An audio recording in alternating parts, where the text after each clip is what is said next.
Saudações, meus amigos! Bem-vindos ao canal Notas Musicais. Eu sou o Fábio. E eu sou o Adilson. É isso aí. No vídeo anterior, para quem assistiu, viu do que se trata o canal. Então, essa aqui é uma sequência da introdução da proposta central aqui dos nossos vídeos. E agora a gente vai falar um pouco sobre como eu e o Adilson iniciamos esse mundo da música. Um momento em que a gente viu que a música e o rock and roll vão fazer parte da nossa vida para sempre. Então, vou passar a palavra aí para o meu amigo para ele começar essa jornada. Beleza. Basicamente, eu sempre curti música desde pequeno e com mais ou menos 7 anos de idade, para ser mais preciso, aos 7 anos de idade, eu me interessei por bateria e comecei a fazer aulas de bateria. Então, desde então, eu venho tocando, eu já participei de várias bandas, fiz algumas gravações, etc. E devido a essa questão, eu acabei me interessando muito pela música, né? De um modo geral, e sempre querendo conhecer coisas novas. Em 85, na época do primeiro Rock in Rio, foi uma época legal, porque eu tive acesso a algumas coisas que eu não fazia ideia que existia.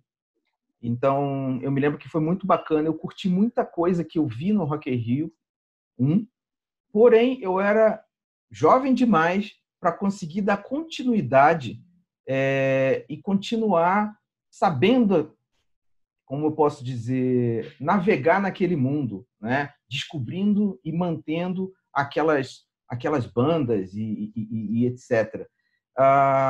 Bom, passou o tempo, já em 1990, na época do segundo Rock in Rio, então, com mais idade, foi um outro momento muito importante nessa questão da música pesada, porque eu, de novo, gostei muito de muita coisa que eu ouvi ali, e nesse mesmo período eu já estava com algumas amizades que já estavam me apresentando determinados artistas desse meio. Então foi muito mais fácil para absorver e para depois dar continuidade, já, como eu tinha dito, a idade já era mais avançada e eu conseguia ir atrás da informação e trocar as informações com outras pessoas. Lembrando, né, pessoal, que naquela ocasião não tinha internet. Então, para a gente conhecer coisas novas, a gente dependia de amigos que compravam os discos de vinil. Na verdade, não tinha nem CD, vamos dizer assim, tinha CD, mas eu não tinha CD, eu tinha vinil. Eu acho que o CD estava bem no início, era coisa ainda de Estados Unidos, coisa do gênero. Então, eu tinha a minha coleção em vinil, eu comecei a minha coleção em vinil, e foi exatamente assim que a coisa foi evoluindo. Amigos indo na minha casa, eu indo na casa de amigos, ele tem um disco legal, eu levo uma fita cassete, eu gravo aquele disco. E assim a rede social musical, né? Exatamente. Essa era a nossa rede social lá no fim da década de 80, início da década de 90. Muito bom. Eu queria te fazer uma pergunta que eu sempre que eu encontro contigo, eu acabo esquecendo. Agora eu vou aproveitar o canal para fazer. Como que foi essa questão da bateria? Você gostava? Você pediu uma bateria de Natal? Cara, teu pai falou, aprenda a bateria. Como é que foi isso, cara? Então, isso é um assunto enquanto interessante, peculiar, digamos assim. A minha família não tem tradição nenhuma de música, até onde eu sei, né? Pode até ser que algumas gerações passadas alguém fosse músico ou coisa do gênero, mas eu não o conheci. O fato é que, quando eu morava em Olaria, e morava perto de uma escola de música e dança, e toda vez que eu passava por ali e que estava tendo aula de bateria, óbvio, aquele som alto me chamava muita atenção. E eu me recordo que eu pedia para minha mãe, muitas vezes a gente passava ali, não a pé, mas de carro, e eu pedia para ela parar um pouco para eu ouvir. Até que um dia ela falou, você quer ver como é que é Que legal, que essa legal. aula de bateria, como é que funciona? Aí eu falei que sim, então eu fui assistir a uma aula de bateria. Ela perguntou se eu queria entrar. Eu falei, óbvio, né? Falei, claro que sim. E daí foi quando começou. Isso foi aos 7 anos de idade. Então, desde os 7 anos de idade, como o meu acesso à bateria foi através da escola, então foi bom por um lado que além de ter iniciado cedo, eu iniciei da forma correta. Então, eu sei ler, Claro, claro. escrever, essas coisas todas. Que quando você aprende um pouco mais velho, muitas das pessoas são autodidatas nesse sentido, que aprendem sozinho e não vão buscar um pouco daquilo que é a base, né? Então eu achei legal porque eu não vi outro caminho para tocar bateria que não fosse esse. Então foi assim Muito que bom. começou a bateria. E ainda me lembro, só para fechar esse assunto, que a minha mãe perguntou para o professor. Logo que eu entrei, né, e tive 1, 2 aulas, ela perguntou: então, professor, eu compro uma bateria para ele? Aí o professor falou assim: não, olha, a bateria é um instrumento muito grande, é um instrumento que dá muito trabalho e atrapalha muito os vizinhos. Ele é muito jovem, a gente não sabe se ele vai continuar ou se isso é Pô, ele fez o simplesmente... correto, foi profissional, né, cara? Exatamente, ou se isso é um fogo de palha que daqui a 6 meses ele desiste. Então, se ele desistir em 6 meses, o que você vai fazer com a bateria? Então, ela achou muito sensata essa resposta dele. E com isso, eu tive que esperar por 2 anos para ter a minha primeira bateria. Muito bom. Pô, excelente, né, cara? Bom ver quando os pais apoiam os filhos assim, né? Pô, comprou uma ideia e enxergou um talento nato ali. Muito, muito legal mesmo. Parabéns para seus pais, cara. Muito, muito legal. Obrigado. No meu caso, eu tenho que dividir essa questão da história da música comigo em 2 pontos. O ponto em que a música me pegou, o ponto em que eu senti que música era algo muito importante para mim, e o ponto que o heavy metal entrou na minha vida. O ponto que eu entendo, que eu lembro até hoje, inclusive assisto o vídeo no YouTube às vezes para relembrar esse momento, que foi assim, caramba, música é algo muito importante para mim. Foi quando eu assisti o Legião Urbana no Globo de Ouro tocando Será. Eu deveria ter por volta de 7, 8 anos. Eu escutei a música, aquela performance do Renato Russo e as letras e tudo mais. Eu me lembro que eu estava aprendendo a escrever, eu peguei um papel, comecei a tentar reproduzir ali a letra da Será. Aquilo ficou na minha cabeça semanas. Eu não sabia qual o caminho seguir para ouvir a música de novo. Aquilo me marcou muito. Tanto a música em si, como aquela performance do Renato Russo, Joy Division ali, né? O Ben Ryan Curtis ali, sabe? Nossa, cara, que coisa legal, uma energia. Aí eu fui descobrir que o meu pai gostava muito de música também, gosta até hoje. Ele tinha alguns discos e uma vitrola.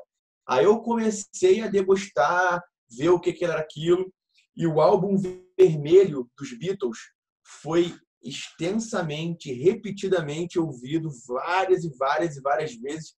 Eu sabia a letra daquelas músicas Love Me Do, All My Love, de cor e salteado. Ficava também tentando reproduzir ali, tentando imitar o que eu escutava no papel para não esquecer a letra. Era mó doideira. Legal. E aí foi os Beatles e o É Proibido Fumar do Roberto Carlos. Aquilo ali eu ouvia de cabo a rabo. O Lobo Está Solto nas Ruas, Calhambeque e Bibi. Eu ouvia aquilo ali e falei assim, caramba, a música é legal, eu gosto de escutar música e ainda tem uma história. Eu ficava lá, era horas e horas escutando os mesmos discos o tempo todo. Aí aquilo ali, a música para mim já era algo muito importante naquele momento, até o dia que um colega lá em Ramos, no Rio de Janeiro, me chamou, eu tinha 13 anos, entendo eu, acho que foi 13 anos, Pô, Fabinho, do lado de rock, vou te mostrar um negócio aqui. Aí ele pegou o The Ultimate Ozzy, o VHS da turnê do Ozzy Osbourne, The Ultimate Sim. Aí ele colocou para eu ver, eu não sabia o que eu ia encontrar. Assim como você, eu também passei pelo Rock in Rio 1. Um outro ponto também que eu esqueci, que eu acho importante pontuar também na minha trajetória musical, é quando Kiss tocou aqui no Brasil em 83, porque eu já gostava de revista de terror, histórias de Drácula e tal, e eu associei aquele imaginário dos gibis com o Gene Simons botando a língua para fora. Eu falei, caraca, os caras ainda têm uma banda e ainda vão tocar desse jeito. Aquilo foi sensacional para mim. E o Rock in Rio de 85 também foi muito importante, mas assim, ainda não tinha eu não tinha maturidade musical para assimilar tudo que está sendo tocado ali ainda. Os anos por vir iam me fazer entender o que eu estava vendo. Aí, quando esse colega chegou e colocou esse VHS, ele ligou o áudio, plugou 2 RCA na parede de som e gravou 2 fitas cassete. Cara, nunca mais a minha vida foi a mesma depois daquilo ali.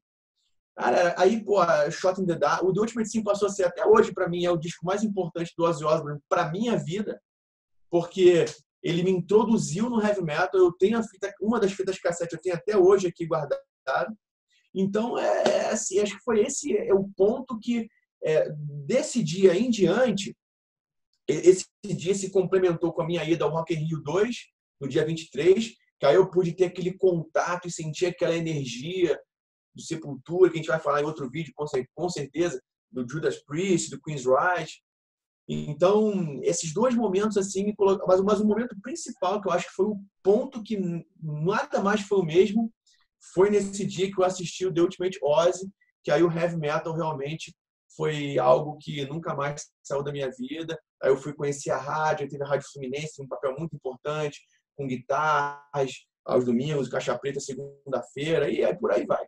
Falei que não ia falar de marca, mas não tinha como não falar da Fluminense. Não, Já bacana. acabou, então tá tranquilo. Isso que eu ia falar. Coisas extintas, não tem problema. Infelizmente, extinguiu. Legal. Infelizmente. Infelizmente. A Fluminense, exato. A maldita, né? A maldita. 94.9. Isso aí. Então, bacana. Também, embora a gente seja amigo há bastante tempo, eu não sabia dessa história de como foi a introdução musical, digamos assim, do Fábio. Então, assim, basicamente era isso que a gente tinha para falar nesse primeiro vídeo, pessoal. Podem usar aí os comentários à vontade. Se vocês quiserem, contem também para a gente como é que foi que vocês entraram nesse mundo da música. Sim, isso vai ser bastante interessante, né? A gente, de repente, encontrar contemporâneos aí que viveram momentos semelhantes ou até estiveram lá também, né, nos lugares que a gente teve, ouviram as mesmas coisas. Isso vai ser bastante legal. Isso vai ser o melhor do canal, a interação com os nossos colegas aí que estão nos assistindo. É isso aí. Maravilha, pessoal. Valeu. Até a próxima. Até a próxima.